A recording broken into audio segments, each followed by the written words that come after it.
Hey everybody, welcome back to the Money Class. And yes, you did read that title correctly.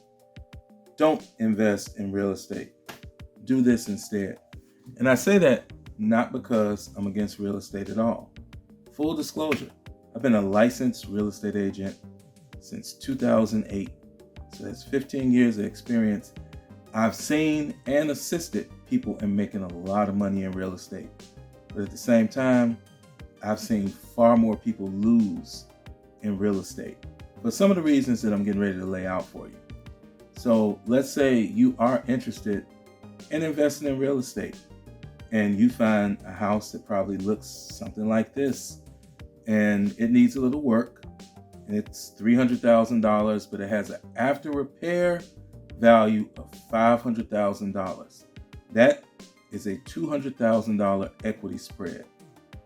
But real estate's kind of like going to the casinos in Las Vegas and you go into like the big open room where you can sit down with a small amount of money and you can gamble. And then you got those rooms behind where, the velvet rope where you got to go through a special door and you got to have a certain amount of money just to sit and play a hand of blackjack or poker at that table. Okay, and real estate is kind of like that. So this deal that I'm kind of fictionalizing for you, $300,000 house, needs work, after repair value, $500,000. $200,000 of what's called spread equity. So let's say you do want to buy it. Most lenders are going to need 20% down on that purchase price from you. So we're talking like $60,000 right there. And then it may need $50, $60, $70, maybe even $80,000 of renovations. So are you going to finance that too? Because that's going to be an even bigger down payment that you have to put down. And then you got to figure in things like hold costs. There'll be utilities. You may have to put a security system on it. You may have to pay to register it in the city that it's located in based on that municipality's laws regarding, distressed real estate. It's a lot of moving parts.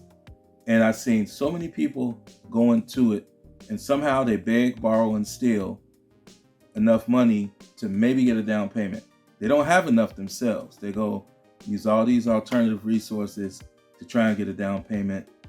And then they get into the property and they think it's going to cost, X amount of dollars, let's say $50,000 to get it right.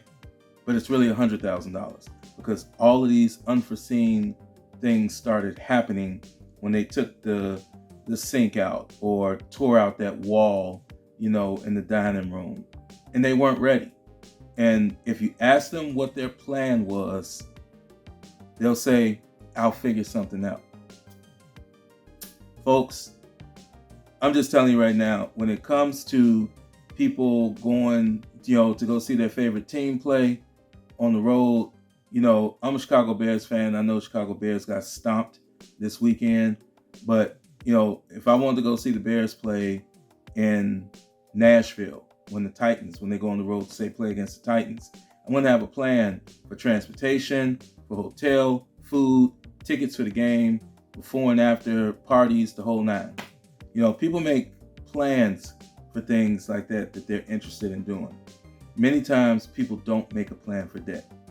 So in this instance that I'm using, why I said don't invest in real estate, I'm saying don't invest in it if you don't have the money to go and do it correctly. Because when people lose in real estate, they usually lose big. They don't always win big. Sometimes you just bust even. Sometimes you get out with just a very small profit, which wasn't probably really worth your time, but at least you didn't take a loss, right? And sometimes you get a decent profit. But usually when people lose in real estate, they lose kind of big. So what I'm telling you is instead of trying to go and invest in real estate just because you hear all of these podcasts and all of these gurus in your local area telling you that this is the best way to build wealth, I won't lie to you.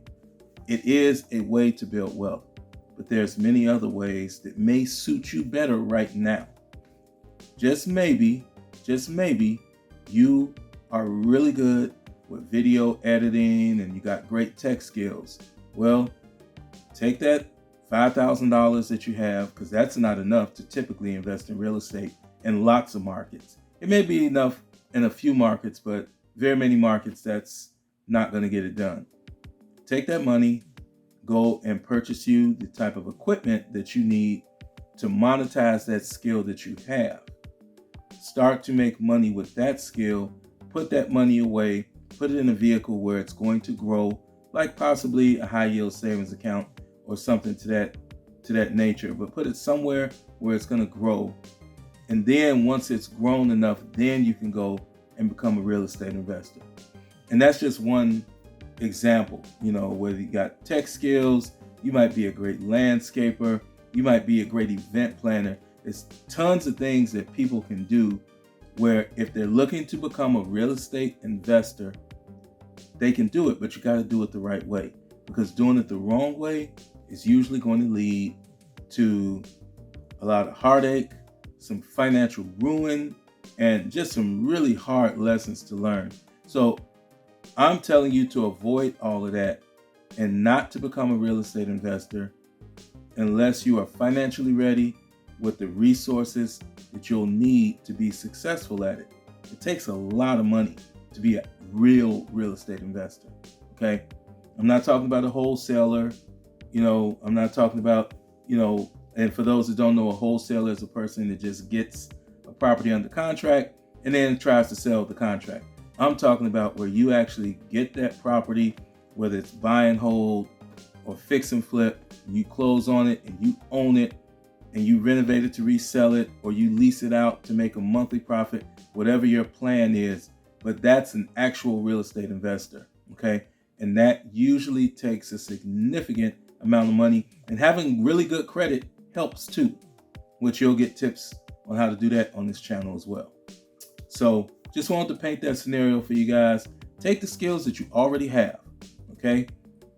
Invest in yourself to be able to get the equipment or technology or whatever you need to monetize those skills if you're looking to enter the real estate investment game, so you'll have the actual money available to you to be viable in the real estate investing game. And while you're at it, if your credit is not up to par, work on your credit too. I mean, it's so important in real estate to have good credit. Good credit can get you access to lots of capital, okay? All right, that's what I got for you in this class, guys. But I'll be back soon with another class. But till I come back, I'll leave you with this. As always, money is only as valuable as the hands it's in and the intentions of the use with it.